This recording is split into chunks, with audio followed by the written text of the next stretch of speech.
আজকে ব্যস্ত জীবনে আমরা দুনিয়াবি সব কিছুতেই সময় দিই, কিন্তু নামাজের ক্ষেত্রে গাফেল। কখনো দেরি করি, কখনো একেবারেই ছেড়ে দিই। অথচ নামাজই হলো সেই ফরজ ইবাদত যা আমাদের দৈনন্দিন জীবনকে শৃঙ্খলিত করে এবং অন্তরকে জীবন্ত রাখে। দুনিয়ার কাজের কখনো শেষ নেই।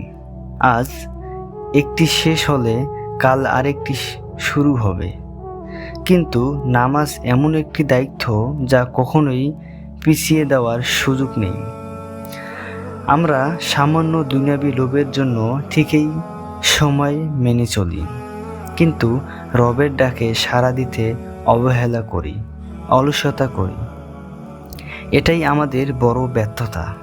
তাই এখনই নিজেকে বদলান, নামাজকে জীবনের কেন্দ্রবিন্দু বানান, কারণ এই নামাজই হবে আখিরাতের আপনার সবচেয়ে বড় আশ্রয়।